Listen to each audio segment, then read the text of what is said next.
Hi guys, welcome back to Brick and Eric Vlogs. So today is the day. It's the moment that you guys have all been waiting for. So if you remember in some of the previous vlogs with Brooke, I have talked about my gaming computer. I've talked about setting it up. I've talked about what's gonna go inside it. I went desk shopping. I have talked about how I haven't been filming it, and that's true. I'll put a date on it right now. So today is January 9th, and the computer has been built for at least a month. I've just been lazy, but now finally I have the desktop computer set up, and I am mentally ready to make this video. So without further ado, I'll go ahead and move my chair as I have strategically placed myself so that way you guys can see it. So ready? 7, 6, 5, 4, 3, 2, 1. You'll never have the sacred stone.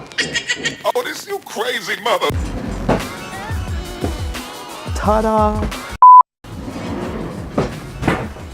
Here it is, guys. Here is my gaming computer. I'm gonna go ahead and show some nice B-roll while we go ahead and discuss the computer. The case itself is the Corsair 570X in white. I chose this because I love the tempered glass and because I think white makes the RGB lights bounce a lot. So obviously there is a lot of RGB going on. That was honestly the main theme of this computer. And I also wanted it to handle most games in 4K and to handle some serious video editing because my old computer was not working out well for video editing. I was editing with Adobe Premiere on a Lenovo Y700. It's just a laptop with a GTX 960M. In this computer right here, I am holding a GTX 1080 Strix by Asus. So inside of the Corsair 570X, we'll start with the two most powerful parts of the computer. The CPU I chose is an Intel i7-7700K. I don't think I do enough video editing to get a 6-core or above, so I just went ahead and chose the best mainstream chips, which is the 7700K. As for the graphics card, same story. I chose the Asus GTX 1080, the Strix variant. I could have gone for a 1080 Ti, but I just found it to be a very nice sweet spot with 4K gaming because I'm not trying to push it too far and I don't do too much intense gaming.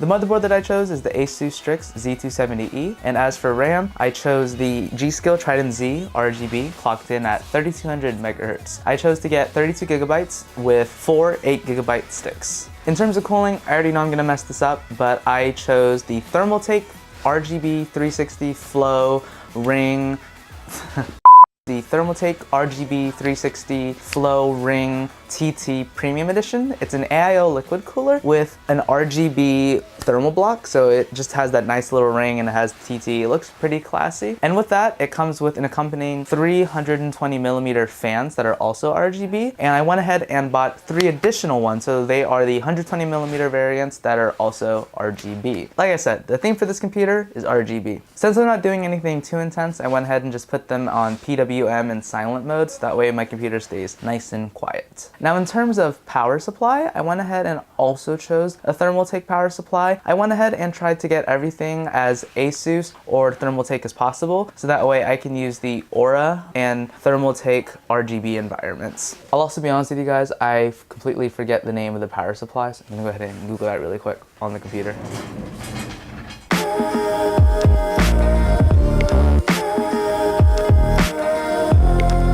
Okay, I got it. So the power supply that I got was the Thermaltake Toughpower iRGB 850 watt 80 plus platinum. So if I remember correctly, I was gonna go ahead and go with the 80 plus gold, but I wanted to get something more efficient. And at the time of buying my computer part list, I noticed that the iRGB power supplies just came out and they are rated at 80 plus platinum. And I went ahead and got the 850 watt power supply in the event that I get another graphics card so I can do SLI. I forgot to mention it, by the way. In case anyone was wondering, I went ahead and got Arctic Silver 5 thermal paste. I know that the AIO liquid cooler that I got came with thermal paste on the copper block, but I went ahead and got the Arctic Silver 5 thermal paste because I heard that it is better than the ones that come on the liquid coolers. In addition to the necessary parts of the computer, I went ahead and got 3 60cm cable mod RGB strips that are wrapped around the left side of the computer window if you are looking right at it. I just really love this computer. It took me about 4 hours to build. I had some issues with it because I actually had a faulty motherboard, and so I had to go to Micro Center and get that exchanged. They exchanged it with no problem. So it took me about 2 hours of one night and about 2 hours of another day. I went ahead and took like a 2-day pause. The power just went out in my neighborhood.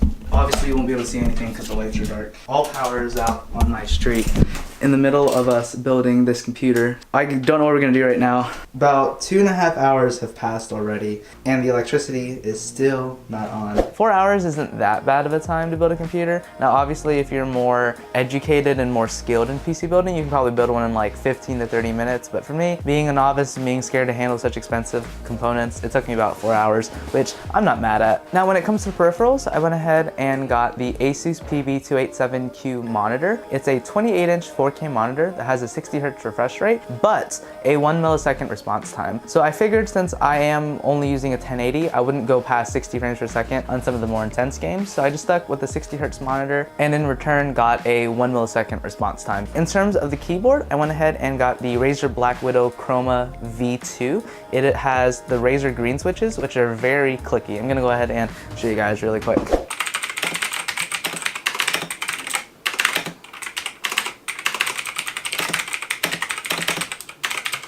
It's very nice and clicky. I could have gone for something more silent. I believe those are the Cherry MX Blue switches. I could be highly wrong about that, but I did want something that was very nice and clicky because I like the sound of it a lot. In terms of the mouse, I went ahead and got the Razer Naga Chroma because I really like having those 12 programmable buttons on the side. So that way when I'm playing CSGO, I don't need to move my left hand over 1, 2, and 3. I can just use my thumb to press 1, 2, and 3. It comes in handy a lot. One of the very unnecessary things that I got from my computer was the Razer Firefly. So that is a $60 RGB mouse pad. I had to go with it since everything else was Chroma, my keyboard, my mouse, and my headset. In terms of the headset, I got the Razer Kraken Chroma V2, so it also is RGB. And the last thing that I got from my computer is the Razer Leviathan. It's not surround sound, but basically it's just a long bar with a subwoofer, and I think that it's adequate enough for me to the point in which I'm satisfied. So I guess a couple of extra things that wasn't really important for the computer was I got this chair. It's just a black and white chair. It's a gaming chair. It's honestly just a DX Racer knockoff. I'll put a link in the description down below if I can. I just got it because it was on sale from like $100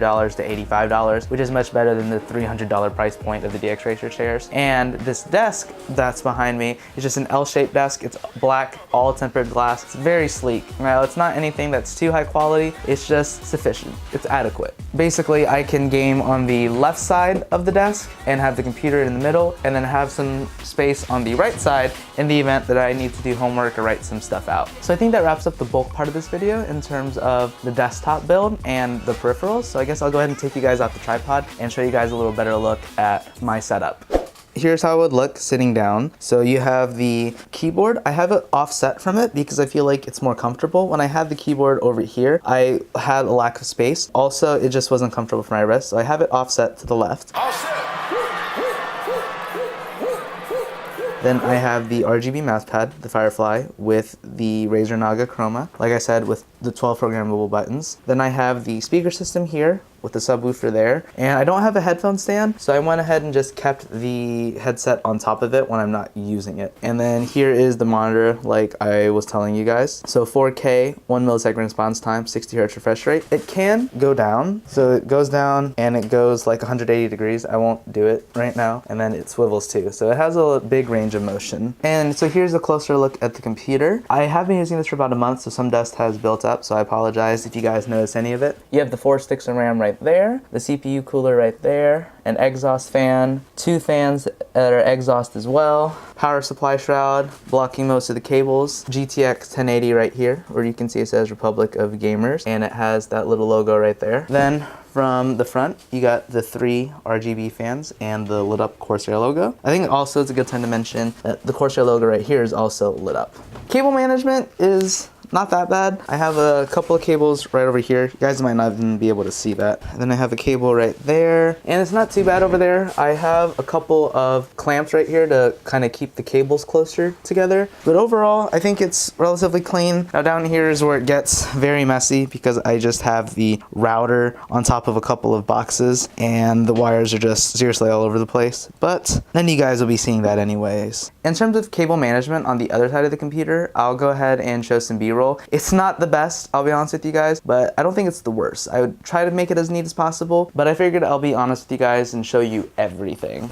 And then right above me, guys, I have some of the camera stuff. Typically, I would have the tripod in the back. And then I would have the camera in that empty space right here. But currently I'm obviously recording with it. And then I have my 50mm lens, and I have the 10 to 18mm lens, and then I have a speed light. So currently I am shooting with my 18 to 55, just the zoom lens that came with it, the kit lens. Anyways, I think I'm gonna go ahead and wrap this video up. If you guys have any questions at all, please feel free to drop them down in the comment section below. I do have some lost footage of me trying to build this computer, but it just did not go well.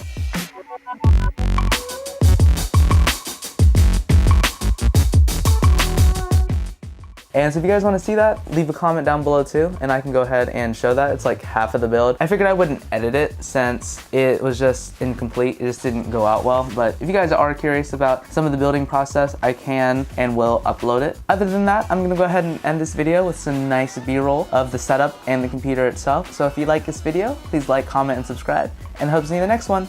Peace.